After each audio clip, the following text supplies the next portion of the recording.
So Chad, equity markets had a really strong year in 2019. Can you walk us through which markets did really well and why?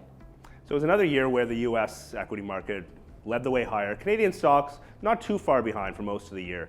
Now here in North America, earnings expectations, they didn't change too much over the course of the year, pretty well contained.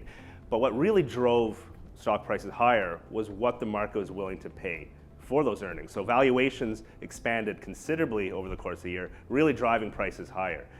Now, when we look overseas, international developed markets as well as emerging markets, earnings expectations were actually falling for much of the year. A lot of that had to do, of course, with the ongoing slowdown in global trade. But even in these markets, what the market was willing to pay for those earnings, that valuation multiple, expanded more than enough to offset that falling earnings expectation. In fact, still drove double-digit returns.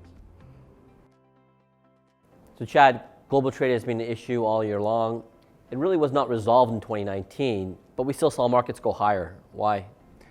You're absolutely right. Global trade filled the headlines this year, particularly the trade war between the US and China. There's been a real ebb and flow and a lot of different sentiment when it comes to this story. First quarter of the year, first couple of months, it really looked like we were inching towards some progress, potentially a deal signed between the US and China. And then in May, all bets off, both sides walked away from the table. We had a couple of months where a fair bit of volatility, August again, things flared up. We had another increase in tariffs. And then this last quarter of the year, again, markets have been expecting, we've been inching towards, been given indications that we're getting progress towards a phase one deal that, would take some of the pressure off trade and allow to pave the way for further negotiations into 2020.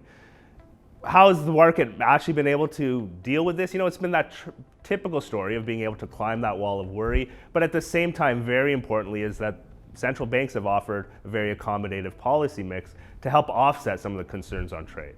And then if you think about the year, we had generally been relatively low volatility. We had some spikes along the way. Were those spikes associated to the global trade flare-ups? Absolutely. If you look at US equities, for example, really the only two negative months in this continuous upward trend were in May and were in August, where it was trade, it was additional tariffs that came on the table that really drove that negative outcome. But like you said, between these few flare-ups, it's been a relatively low volatility environment. Do you expect those flare-ups to go away in 2020, or do you see more of those continuing on? I think we can expect this is a long-term game, even if we have some progress made along the way, some deals made along the way, we will expect to see there to be a continued ebb and flow as trade headlines hit us with some uncertainty throughout.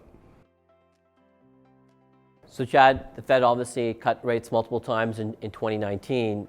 Was that part of the reason why we saw a big surge in the markets and expansion in the PEs?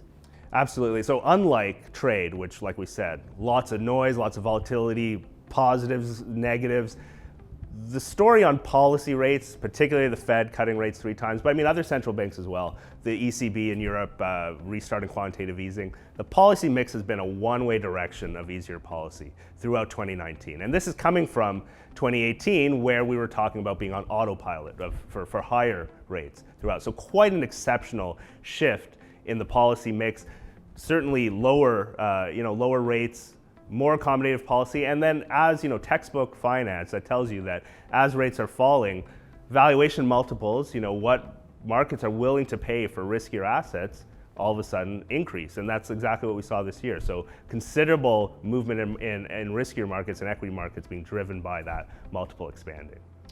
And the Bank of Canada didn't cut rates, right? But we still saw good returns coming out of it. Was that just still driven by what's going on in other parts of the world on interest rates? Oh, absolutely. It's part of the story. Sure, the short end rates here in Canada stayed well anchored with the Bank of Canada, treading its own path compared to many central banks around the world. But we still imported lower rates across the curve, longer term interest rates, and that's still supportive of parts of our economy. Absolutely. All right, Chad, as we head into 2020 now, what do you expect from the equity markets, and what sort of risks do you see potentially playing out in 2020? So base case, I would expect, high single-digit returns, and that's going to be driven this year. We can't really expect it to be driven by the same sort of multiple expansion. So valuations have only so much further to run. We're not going to get that same accommodative policy mix.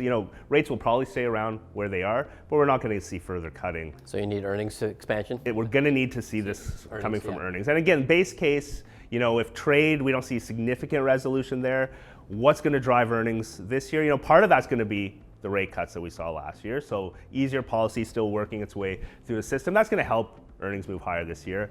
And then upside downside risks, really what I see coming into 2020 is going to have a lot to do with trade. So if we do see some positive resolutions, earning expectations will begin to move higher, particularly in cyclical parts of the market or areas such as emerging markets, EFI as well, where we can see some outperformance there.